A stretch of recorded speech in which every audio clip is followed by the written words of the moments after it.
Where my girls at? Where my girls at? Independent, free spirit. Ooh, it's something serious. Where my girls at? We ain't linked up in a cool minute. Where my girls at? It's going down, down. Where my girls at? It's going down, down. It's going down tonight. We going out tonight. Yeah, right. We going out tonight. It's going down tonight. Yeah, right. It's going down tonight. We going out tonight. Yeah, right. We going out tonight. It's going down tonight. Yeah, right.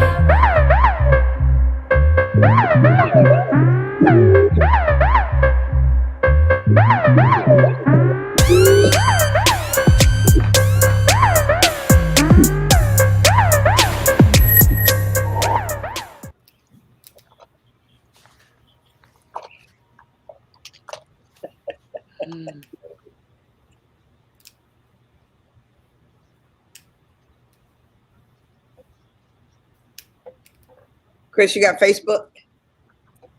Oh, I guess I can. Me.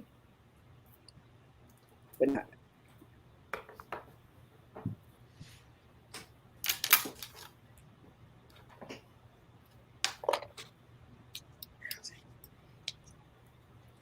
Oh, yeah. I always wait for the bass to kick in. I wait for the bass to kick in. OMG. Our favorite radio operator, Michael, is in the background. I'm telling you. I feel like one day, Michael, you just going to throw a mix in there or something, okay?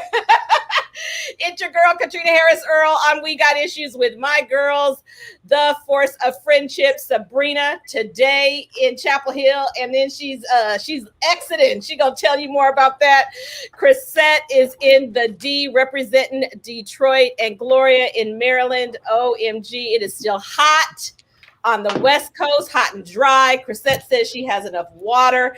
I'm going to need you to speak to that water, Crisette, and get that water to California, okay, before my grass dies, okay? A lot of the neighbors around here had to take all their grass out, but I like my feet in grass, so I still have grass, so pray for us in this water.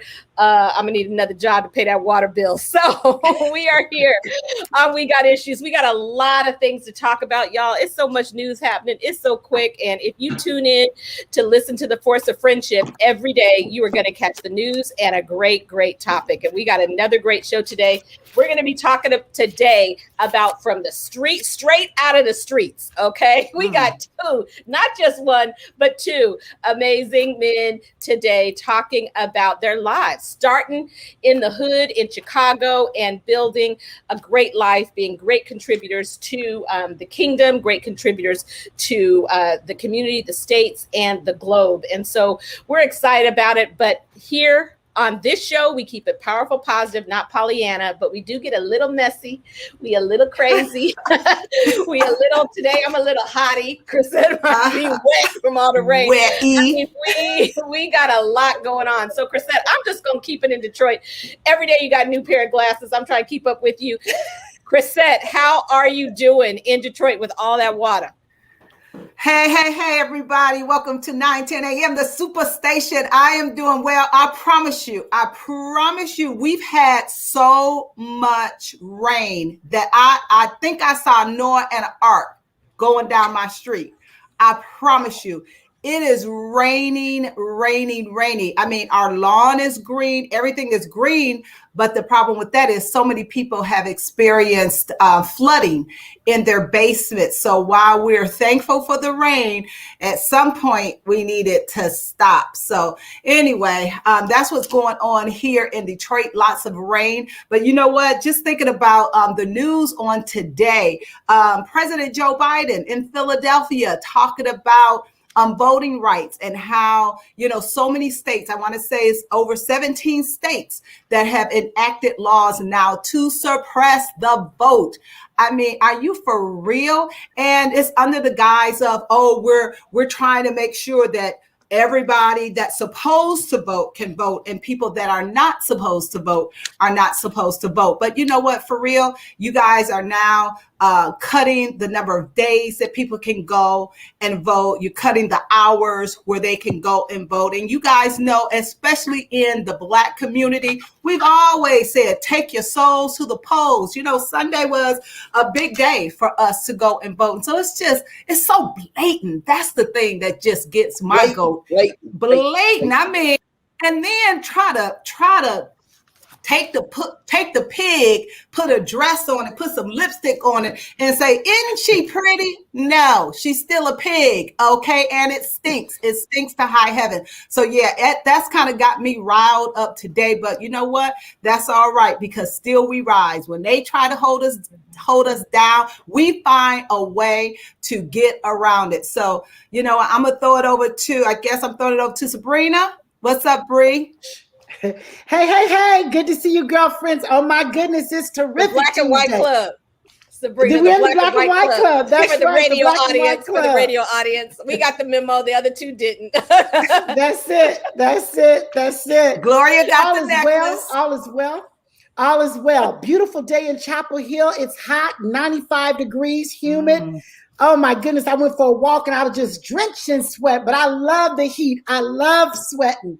I love getting the toxins, getting endorphins are running wild, and you just feel better when you have a great sweat. I felt like a sauna out there today. So we're grateful for the sunshine. We really, really are. A lot of news out there. They are marching in the streets of Miami, Florida in protest of what's going on in Cuba. Shut down one of the major highways in the Miami area. And my goodness, I just pray that people don't get hurt and more people are not killed. But change is apparent. Some things have got to change, and people are marching in the streets. So we're going to watch that closely. Inflation. Gas is high. Groceries are high. Airfare is high. Rental cars are high. Everything high. Everything is high. I mean, my grocery bill, I think I talked about that another week or so, and it's real, you guys. They say as the country is opening up, supply and demand, there's more demand than supply. So inflation is high. Right. So I just, I don't know how things normalize. And for somebody who's about to move to another state, that is not good news. You just want to get still and stay still for a minute. But you know what? Mondays are on the move, and we got to do what we got to do. Glow, how you doing in Baltimore, Ellicott City? How you doing? Ellicott City. It's hot, but it's not hot like California and Oregon. It's hot. And I'm telling you, when I talk about the hot topics that got me going right now, number one is climate change. It's for real. And Katrina's right there in the center. I promise you, Katrina, every time I look at the news and I see those fires, I think about you. I think about family members, people that I know, and so many people that I don't know. But this way this thing is burning. And one guy said today on the news, he said, I don't think it's ever going to get cooler again. I just don't think we're going to have a cool earth anymore. So climate change is real. But my hot topic right now is the vaccination. I mean, seriously, you guys, we are not talking about it like we used to talk about it. And it is climbing, and it's climbing back up. And you can see political people trying to cover it up, but it is not to be covered up. Only 48%. And I'm talking to people. You guys, I was doing a Facebook Live today from the Apple Store, and a friend of mine called me. She said, Gloria, you need to put on a mask. 14 people in my family have COVID, and 3 of them were vaccinated. What? Right. Yes. 3 of them were vaccinated when they got COVID. It's so serious. And then I talked to another friend of mine, and she's talking to me on the phone, and she's short of breath. Her brother-in-law was at a function and got the husband sick, got the wife sick, got her brother sick, got his sister sick. I mean, it's super, super real. Yeah, it's super real. So I'm wheeling back to pay attention, and then the whole thing about, it's just interesting, you guys. It's especially when it comes to our culture of people who don't want to get vaccinated, what they're saying and how we're getting affected. So it's something we, and I have a cousin who's a doctor in California who sends us these emails, and he's, what's the doctors that put you to sleep? Anesthesiologist. Yeah. And he is fierce with his emails. He is, don't play with this. It is still very serious. Wear your mask. because of so many people walking around antibodies. They don't know they're carrying it. They don't feel it. It don't look like it. And now people, oh my goodness. When I tell you, I'm like hot like fire for climate change, hot like fire for the vaccination. And there's a lot because we got issues. That's what I mean to tell you. What name could be better than we got issues? We got issues on 9:10 a.m. The Superstation, going back to our girl, Caterina Harris Earl. Yes. Oh my goodness. Oh my goodness. You know, we're watching the NBA championship, especially after having our new girlfriend Tara on the show yesterday. Right. So watch the NBA championship. And for those of you that are watching, as long as I'm not frozen, you just may see me rocking a little bit because today was the day that I started with a new trainer. Okay. I hate to admit this when one of our guests is going to be on the show because he's going to have a private after conversation. But when I tell you he kicked my butt, so I'm kind of moving my legs. I'm standing up today while I do the show. Well, wait, Katrina, Chris wanted to add something. Go ahead, Chris. Go ahead. What I wanted to say was, we had Tara on yesterday, who is the wife of former NBA Willie Green, and he's the assistant coach right now of the Phoenix Suns, but he just got the head coach job there in New Orleans. So yes, they've been posting about it. So let's give him a big round of applause. We are so excited. He is Detroit. That's right. Homegrown Detroit. So we're so excited. I mean, literally, she talks about moving, 12 times yesterday? Right. And now she's packing again. They probably were packing and she couldn't tell us yesterday. Wow. Oh, he's packing for the head job now. He's packing for the head job. Yes. The head coach, that is so huge. That is so doggone huge. That is huge. Know how few NBA head coaches there are black? How many? I don't know, but he's 39 years old. That's amazing. Yeah. That's awesome. You know what? I think I'm gonna ask Coach Green if he'll come and talk to us on We Got Issues. Yes. Go ahead, Crisette. Go ahead. Use that. Yeah. Use that. Yeah. After he has a championship team and goes to another team to bring them a championship, that's gonna be so cool. Well, this has been a show I've been wanting to do. We all have been wanting to do it. And this is about hope. We turn on the news every day, and we've talked about it several times. Whenever there's a crime, whenever there's some bad news, certainly when I mentioned that I live part-time in Chicago, one of the best cities in the entire world, one of the things that people think about in the world in Chicago is crime. And you think about thugs and you think about bad news, and mostly that is associated with Black men. And we all know that it is a small percentage, but it's too many. It's just too many that, and the media has just put that on the forefront. And I wanted to do a show giving mamas hope, giving young folks hope, just giving hope, telling the story of Black men that started at the bottom. And now they hit. That started in the street and went to the suites. And today we have not just one, but two amazing guests. One happens to be my husband, okay? And so I am going to bring to the stage both Pastor Darran and Pastor Anthony, Dr. Anthony. I'm going to bring them both to the stage here. I'm so grateful that they are on today. I want to introduce you to Darran Overton, who is from Chicago, Illinois, and now resides in Southfield, Michigan, right outside of Detroit, down the street from 9:10 a.m. the Superstation. Darran is married to Cherie Overton, who he affectionately calls his chocolate Rose. Okay, you got some brownie points with the sisters today. Yeah, brownie points with the chocolate Rose. You know, we in the love stories. You know. Yes. Darran is the pastor of Blackwell AME Zion Church in the metropolis of Flint, Michigan. So you are doing the work in the right place. And I know not just taking your story, but supporting others in turning their lives around as well. And the other guest is someone we know well and all the girlfriends know well is Dr. Anthony Earl, my husband. 1978 was the start of an incredible journey. A voice would change Anthony's life forever and set him on a course toward personal transformation. It is a spiritual transformation that while in a drug house, he clearly heard the voice of God command him to go to church. He turned his life around radically from the streets of Chicago. He completed his Bachelor's of Arts, Master's of Divinity, and Doctorate of Ministry ministry, is a graduate of an HBCU, Wilberforce University, and Garrett Evangelical Seminary, a part of the Northwestern University campus. So, and from Chicago, we live collectively in Chicago and San Francisco Bay Area.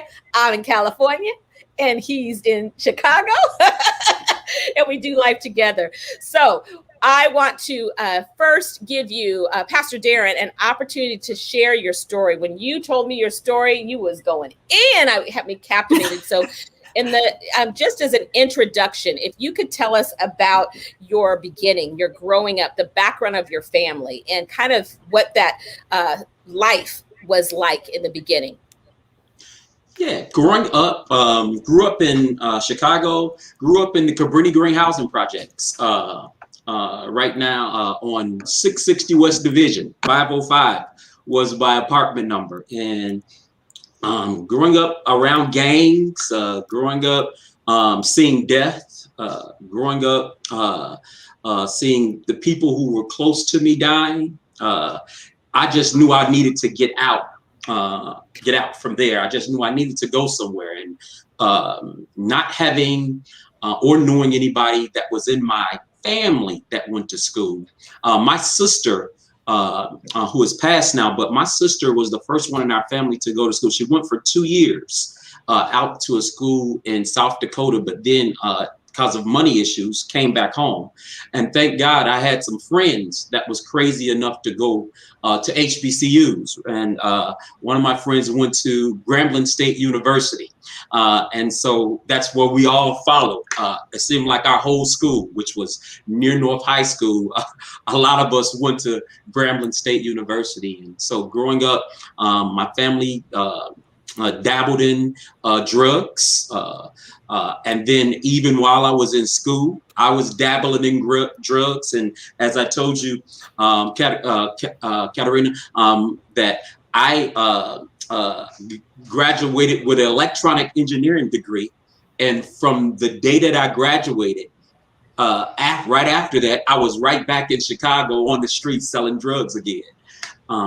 Yeah, with an electronic engineering degree, on the street selling drugs. And because my family, I thought that, we were doing it to take care of my mom. And my mom, she basically freed me. She said, Darran, go live your life.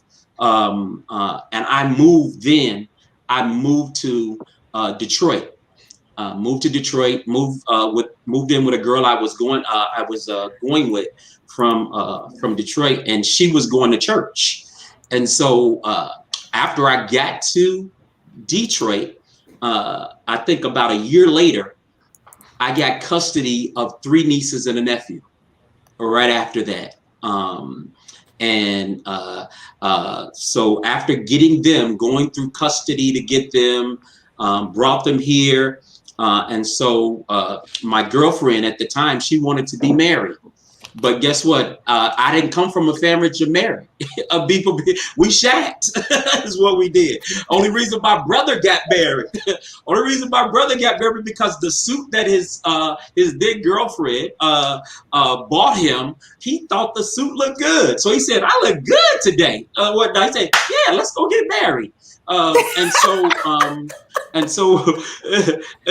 from there, you are funny. I'm just gonna tell you right now. That's funny. And so from there, my girlfriend at the time, she wanted to get married, but again, I didn't get. That's not what our family did. So she left me in 1998. She left me. I had my 3 nieces and my nephew. And I couldn't function. I had a good job. I was in engineering. I had money in the bank, had a roof over my head. I had all of the things that you wouldn't worry about, right? But I was worried. I couldn't sleep. I had not slept from September to December. I slept between 2 and 3 hours a day. That's the only stuff. I was smoking weed because it would always calm me down. It wasn't working. I was taking no-dose. That was the only thing that I knew to take to try to get some sleep, but it wasn't working. And thank God on the day that I gave my life over to God, the thing that he took from me was my car. right? And the car that I got it from selling drugs, right? I was working at Chrysler and I was driving a candy brandy, Dr. Anthony, I was driving a candy red Caprice Classic with the gold nose, with the Dayton rims, with the red tint. I was driving that to work. That's where my mindset was. I was still in the mode or whatever you in corporate America. And so God snatched that car from me. I mean, on the day, literally the day I gave my life to him, he snatched the car from me. Now, all the stuff that I was worrying about, I should really be worried now because I don't have a vehicle. There's no Uber to get you to Pontiac, Michigan. There's no Lyft to get you there. I ain't got enough money to be paying a taxi to take me there back and forth. And here it is. God just set it up to where the guy he brought in my group, his name was Stephen Fairclough. He took me in 1999 because I gave my life to God, December 13th, 1998. We had the worst winter ever, it seemed like. He took me back and forth to work every single day.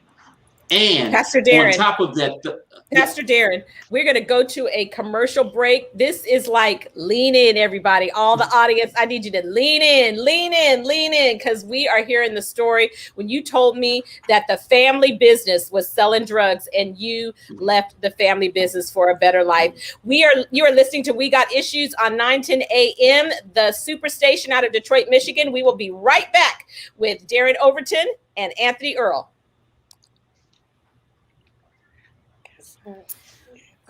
Wow, you guys, what a great story. What a great story. And I am just so excited. I am hearing Darran's story for the first time myself. And so I just know that it is a story of redemption. And all of us can look in our family and find the Darrans there.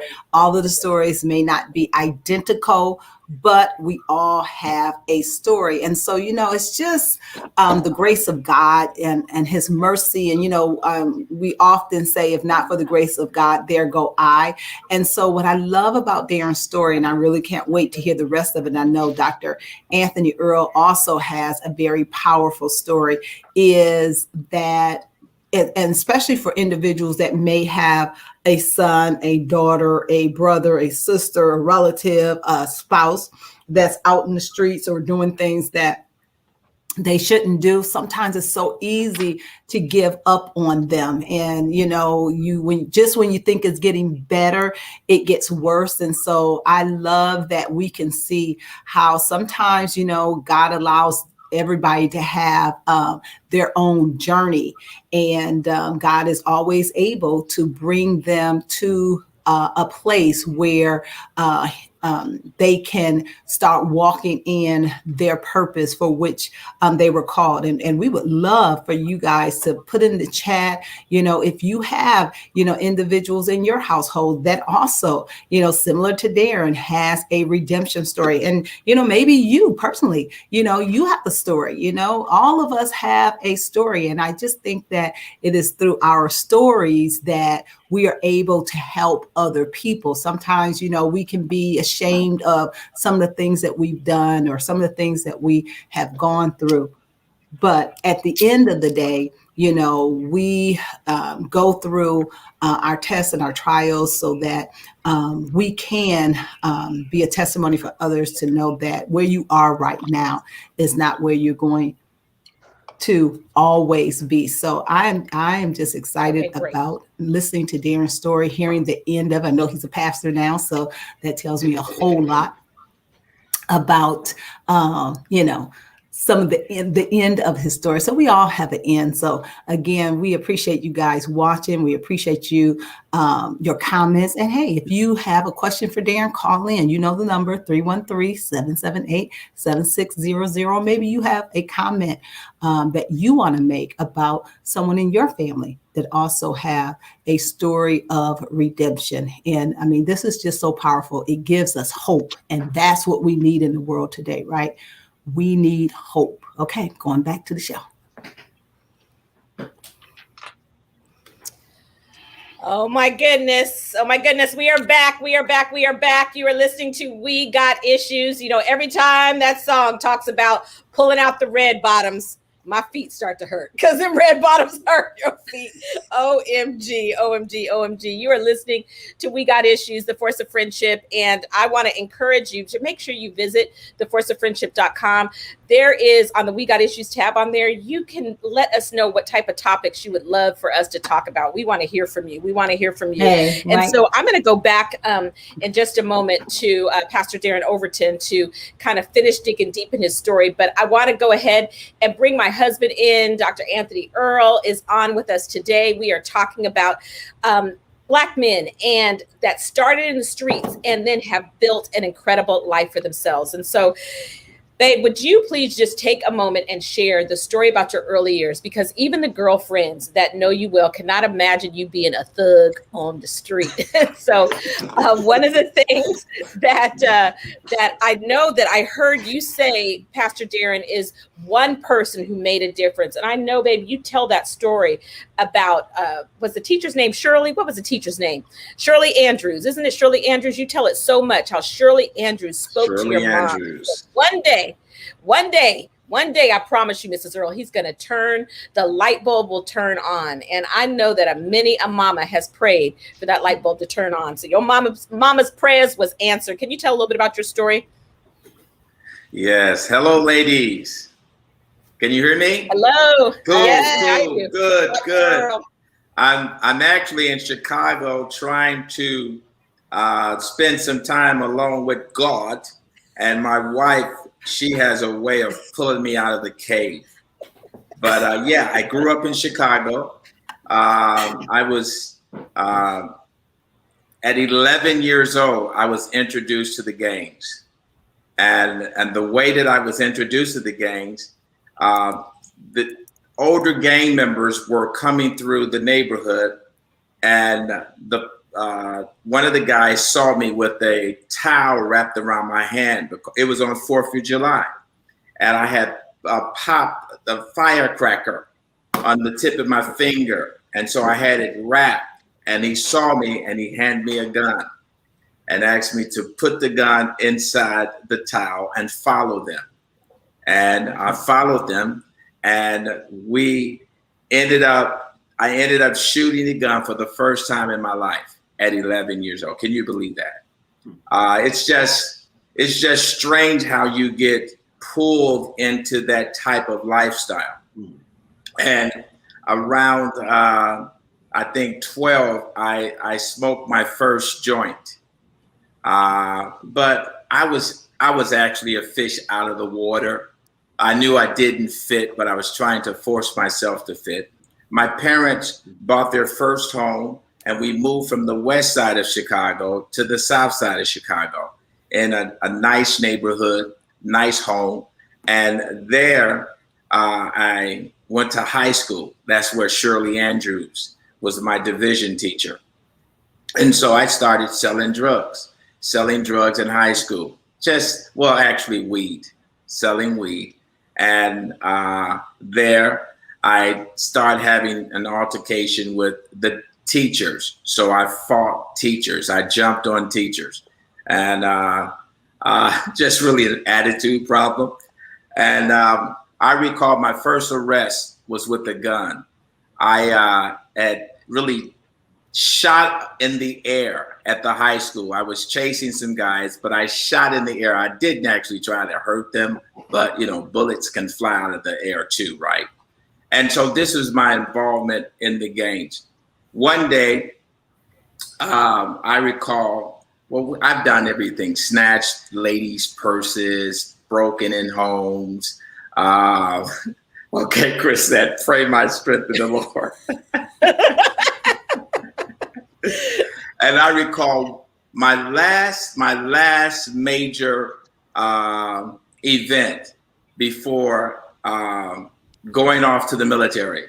I had robbed the cleaners, and the police and off-duty police saw me running with the lady's purse. We had stuffed all the money in the lady's purse, and the guy jumped out of his car and he shot at me and said, "Halt, police."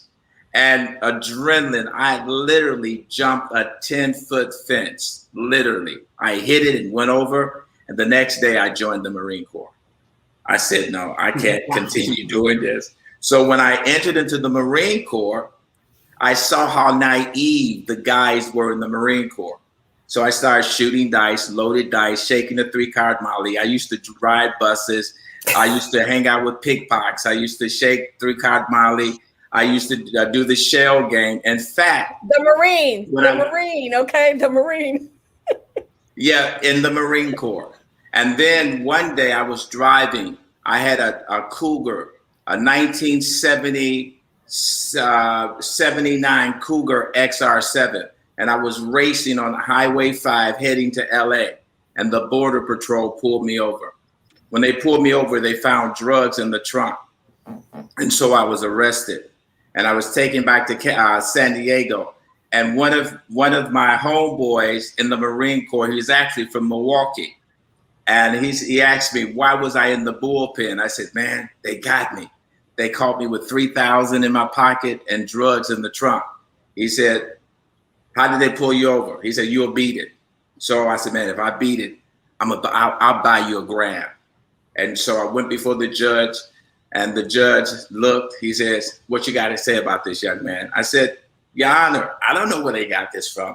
He said, listen here, you're going to come back before me, and I'm going to lock your behind up. He said, but this is an illegal search and seizure, and they let me off. So I went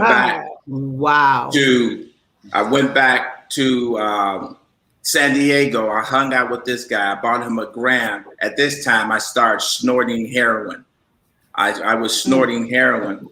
And so I went back to the base. When I came back the next week, I saw the guy. I said, man, give me a snort. He said, no, man, you ain't going to waste my drugs. You got to shoot this. And I was foolish enough. That's how I was introduced to shooting heroin while in the Marine Corps. Wow. And so I was a loan shark in the Marine Corps. I made a lot of money, lending money to guys 100%, made a lot of money. And I returned back to Chicago. I was an idiot. I smuggled about 5 kilos of weed back to Chicago from California. Just idiotic. And when I returned back, I think that weed, I sold it in about a couple of months, and the money I made was gone. I mean, fast money goes fast. And so as I speed up the time, I'm on my way to go visit a young lady who I was kind of checking out at this time. And I saw some friends driving their car, and I felt this impulse, follow them. And so I chased their car, and I walked into a house, and they were plotting to rob a house that was known for gambling. Actually, Pastor, it was the house that the L. Rookins headquarters. I didn't know it at that time. And so we plotted to go. I had a shotgun in my hand, and we were going, and I ran into this very effeminate guy, and I could hear literally the demon speaking in my ear. I kid you not. Kill him. He don't deserve to live. And I couldn't pull the trigger. And then one of the guys yelled and screamed and said, hey, man, they know we're coming. So we ran back. So that morning, it was Saturday morning, one of the guys named Kenny Adams, he decided that he wants to rob his mother's insurance man. So I'm game. And so we were going to rob the insurance man, and that folded. So I went back to my parents' house and went to sleep, slept practically all day. And I ended up that night at a friend's house, and we were doing drugs in his house. And that's when I heard the voice of God. I didn't know it was the voice of God. I thought they were talking about going to church. I heard the voice say, go to church. So when I inquired, they looked at me, and I thought that they were playing me, and they didn't want me to know that they were going to church because I was Tony Rome. Don't laugh. That's what my street name was. And Pretty Tony, Pretty Tony. They used to call you Pretty Tony. Well, so I won't tell that part, sweetheart.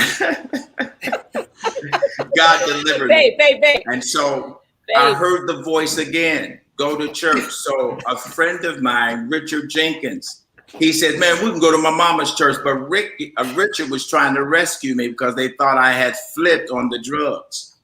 And so we went, Pastor Darran, I don't know if you remember Gladys's restaurant on the South Side was known for breakfast, very good breakfasts. And we showed up at Gladys about 6:30 in the morning, and we had breakfast. And then we went to the church on 39th Street, and we sat out in front of the church until it opened. And a deacon knocked on the window. We went in, and I sat, and the saints started slowly coming in about an hour and a half, 2 hours later. And there at that church, God met me in October of 1978. I don't know how I got up and went to the altar, but I went before the altar and just wept and wept and wept. And it was at that church, God had a prophetic voice who spoke into my ear and began to prophesy about the things that I'm doing today. And a month later, I heard the same voice say, go to college. So in January of 79, I, by faith, got on a bus and went to Wilberforce University. And I told them God sent me. And they looked at me like I was crazy. And they said, yeah, God's going to send you back to Chicago too. And I told them the story. I'm going to jump in. Can you hear me? Anthony, yes. Can you hear me? Yes, I can. I'm going to jump in because I can hear you. And I'm jumping in because the story is it's really so unbelievable. And no matter how much you talk about, what was it that turned your life around? For both of you, you can clearly hear that God spared your life. I mean, there is no denying, literally could have been a statistic in the system, juvenile court, or dead, right? And I know, Pastor Darran, as you were sharing the story, you didn't even really share how you ended up with the kids. And wasn't that because of a loss in your family? Yeah, my sister was on drugs, my oldest sister, and my mom had got guardianship of the kids. So I had told her that I was going to get the kids, but I didn't think I was going to get the kids right out of college. I thought they were going to be a little bit older. I was going to be able to live my life a little bit. Amen. Before I get the kids. But my mom had the kids. And so I got the kids they were 12, 13, 11, 6, and 4 when I got them. 4? 4. Yep, there were 4. The boy was, I had 3 girls and a boy. 3 girls and a boy. So from getting them and just going, I just love that story with Dr. Anthony, because I know I'm supposed to be in jail because I got caught with drugs. Police pulled up on me. I was selling drugs across the street from a school. And if you know about selling drugs in the area, there's so many feet that you can be in the school area, and it's a Class X felony. They had just changed the drug law from powder cocaine to rock cocaine to where you would be getting, for every rock, you were getting 1 year. I had 100 rocks on me of rock cocaine, plus it was a Class X felony. But no police have ever said a Class X felony, right? Or whatnot. And so I was still in school, and thank God I kept my Grambling State ID on me. I used to carry it around with me. I was always telling when they stopped me, "What are you doing over here?" I was always saying, "I'm going to school, man. I'm just over here hanging out with my friends." And thank God for a Grambling State ID, y'all, because that's what got me off. Because the police officer, we called him Redface. He told my oldest brother. He told my brother, he told my brother, "You owe me a pistol." He told him, because that's what they would do. They would take pistols from you. You would have to give the police a pistol because it gave them like a week off of work, and they would do something else with it or whatever. But he told my brother, "You owe me a pistol." He said, "I let your brother off." He said, "I caught him or whatever with those rocks, and I let him off. And the only reason I let him off was because he was in school." Oh, it not. So yeah. So when it comes to knowing that God was protecting me, knowing, as they say, as you look back in hindsight, and I always say again, whenever you look back in hindsight, it should always take you up off your four legs and make you stand up. So whenever you look back in hindsight, it should make you see what God did for you. I want to bring the girlfriends in because I just want to shift the show. Hearing your stories, it just astounds us because we could look at you today. We could see what you are, what you have accomplished and the impact of your life, articulate and successful. So we want to talk about what turned it around. And I know we are clear. We give all praise, honor, and glory to the Lord for what he has done in your life. And at the same time, we know when we go to talk, I used to run a nonprofit agency and in the hood in Oakland. And I remember a young man who walked in and I had to help him get jobs and so forth. And he just told me, I'm here because my PO had me go here. And he opened up his bag, a whole bunch of money. I don't need this. I don't need any of this. And I looked at that. I was like, that's more money than I'm gonna make in about 4 or 5 months. I really needed a loan, okay? And because I was making that nonprofit income, no money. And so I dealt with kids all the time. And in that nonprofit situation, government funded program, I couldn't just talk to them about Jesus. I had to try to get in their head and help them to think, you are running a successful business. Imagine what you could do if it was a legitimate, successful business. And so I just want to ask you, Pastor Darran, and then Anthony, I want you to come in. I'm going to pass it to the girlfriends.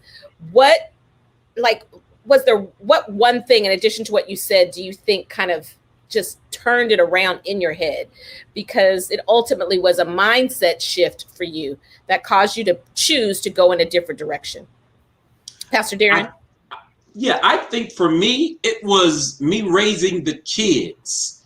The kids is what turned it around because our family needed a 180 change. So I, in my mind, I needed to say, you know something, you can do better, because that's what my fear was. My fear was I was going to fail. My fear was I wasn't going to be do what I should do for the girls and for my nephew. So it was changing them around to make sure that they were headed in the right place. It wasn't even about me, because if it was just me, I would have been doing the same thing that I was doing. It was about them. God brought them into my life so I can change. Babe, Anthony, what would you say? I would concur with Pastor Darran. Fear. It says something about fear, the process of it and how it impacts you. The fear of failure, the fear of going to prison. But I also think that what really turned it around is that we have people praying.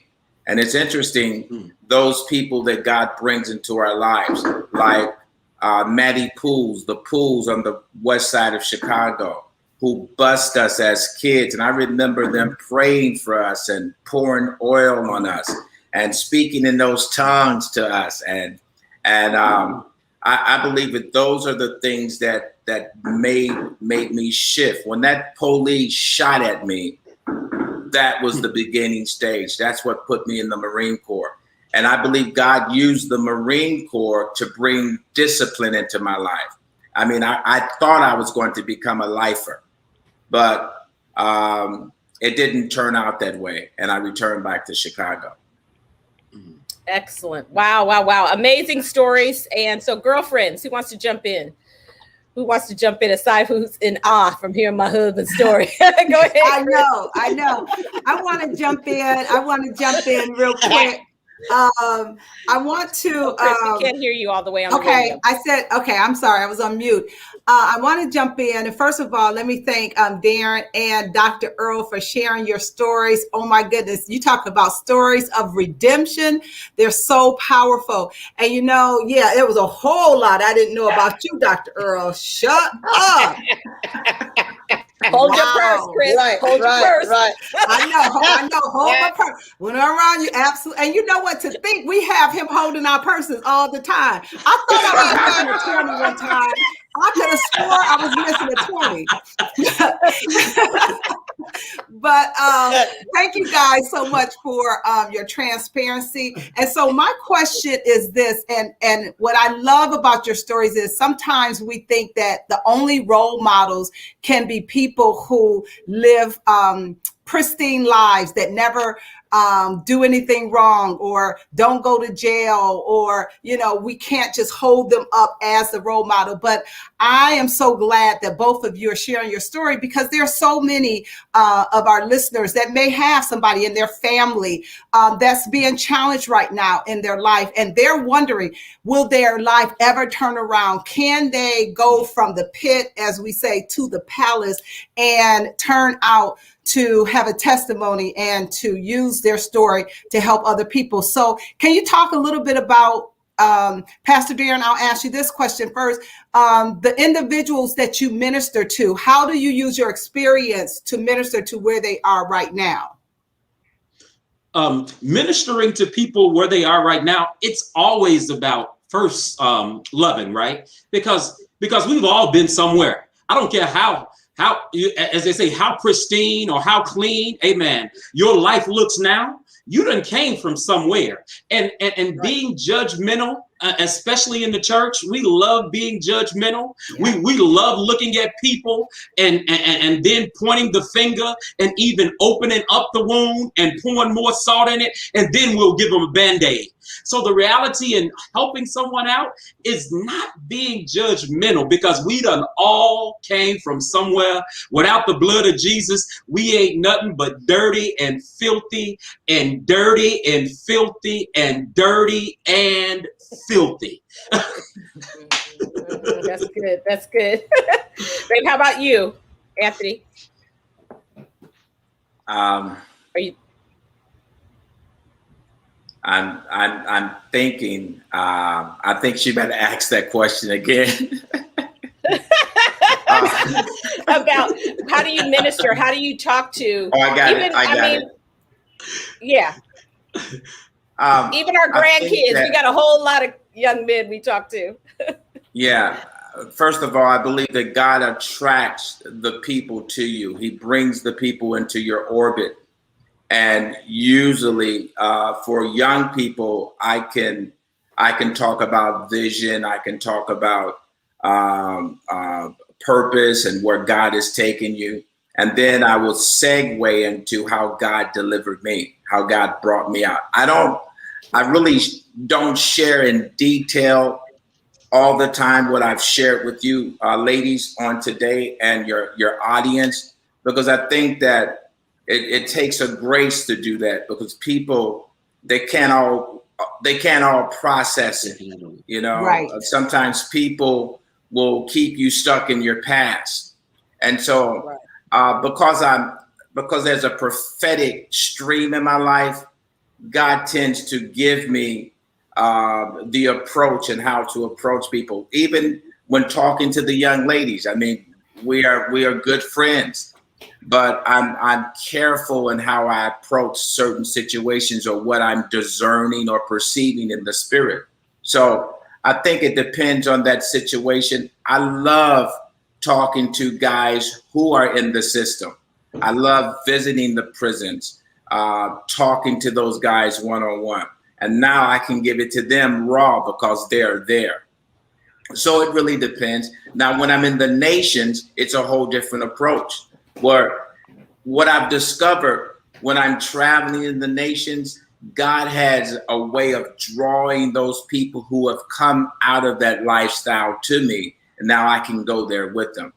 But I talk in generalities many of the times when I'm in other churches, just giving them a little bit of my testimony and going into the subject that God has given me to teach.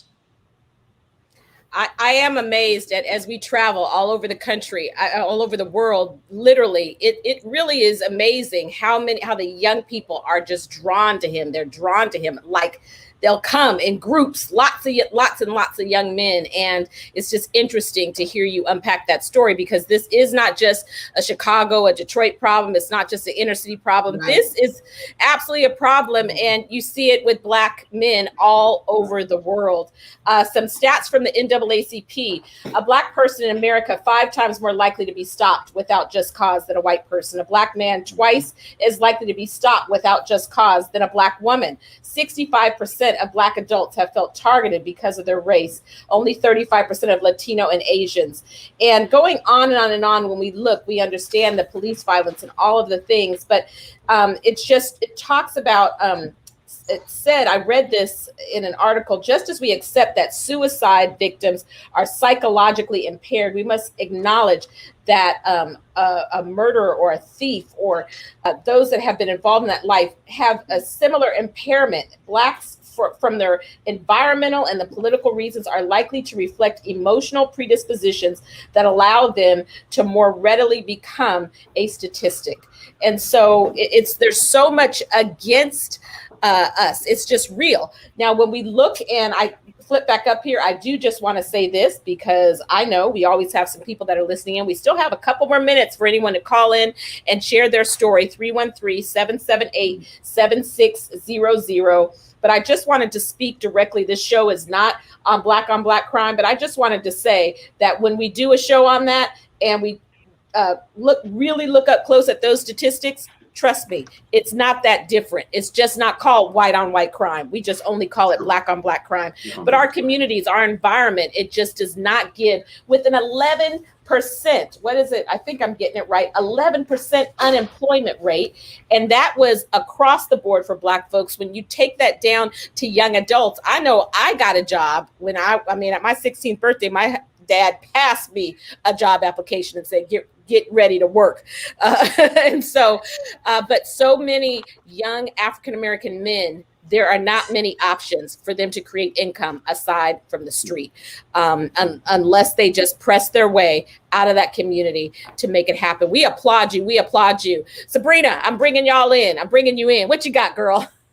Oh my goodness. Just thank you, Pastor Darran and Dr. Anthony Earl. Thank you for your stories. They're compelling. They're full of hope.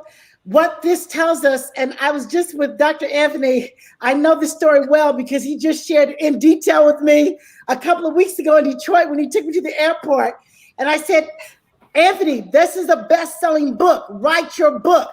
I will be the first in line to buy it. And so, Pastor Darran, I'm asking you to write the book. People want to have hope. People want these stories of just how God can suddenly take you from place to place. And so we just thank you for the example. These mothers, these grandmothers, these children, we have to continue to be prayerful because anybody can change at any given time. So thank you for your testimony. Just thank you, thank you, thank you. I know our time is short. Gloria, I'll go to you. I could just talk and ask these guys questions all day about their journey, but I know we don't have that kind of time. So again, thank you. Gloria, what you got? Yes. Ooh wee. That's what I want to say first. I want to say, ooh wee. It was so enlightening. You know, I'm from Baltimore, and you know, you hear all about The Wire and all this and all that. So it's very interesting to hear. But I want to, number one, thank you both for your story. And number two, if you had a minute to go to the politics, the political people, you know, pastors and the people that make some government decisions, if you had something to say that would make a difference, what would you ask of them? I mean, what would be some of the first things you would ask of our politicians about this specific area of young Black men needing to turn their lives around when they had the decisions that you guys had to make? Is there any advice that you would say, if I was sitting in front of somebody who could snap their fingers and do something, what would you ask of them? It's a good question. Yeah, it's very hard to hear though, right? Yeah.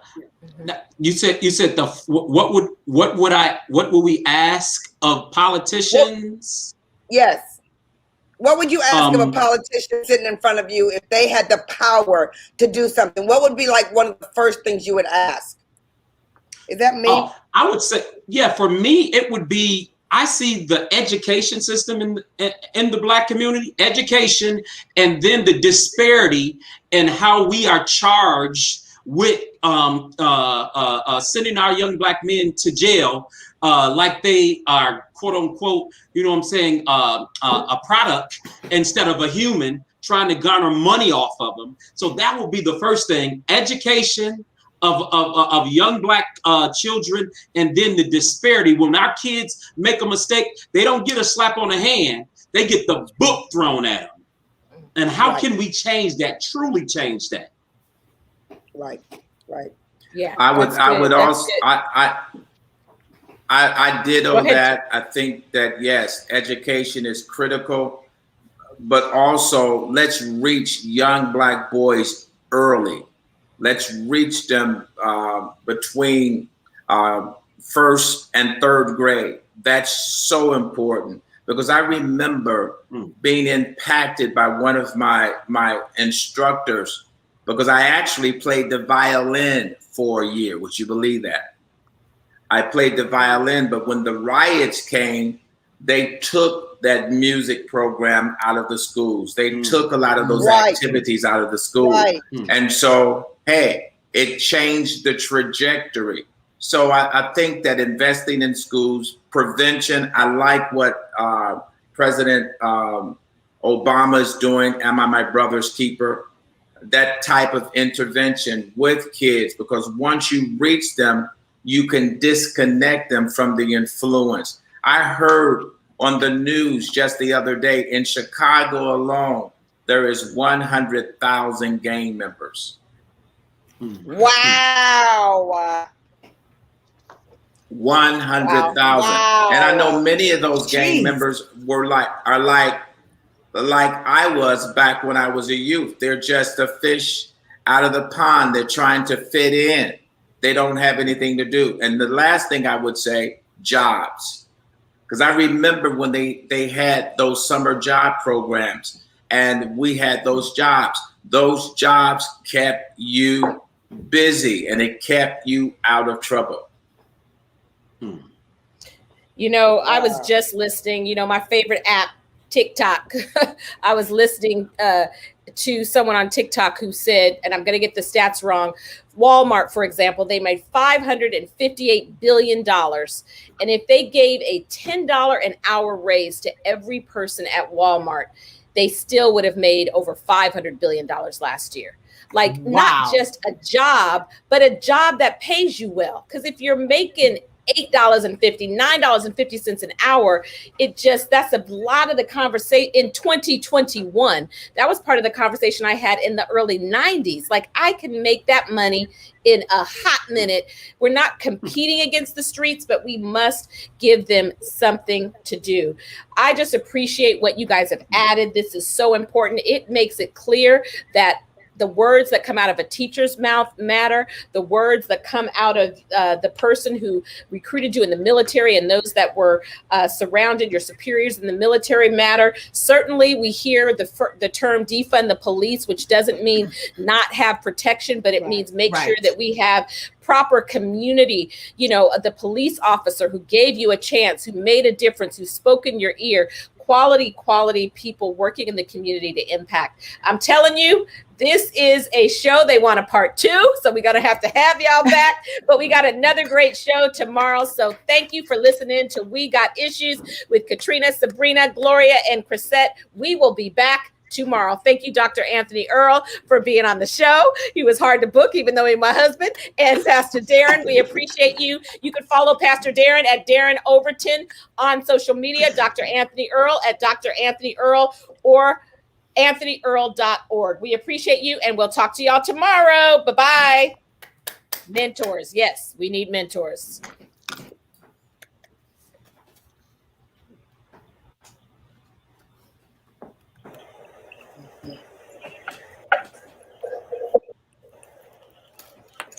Oh, goodness. Such a great show. Such a great show.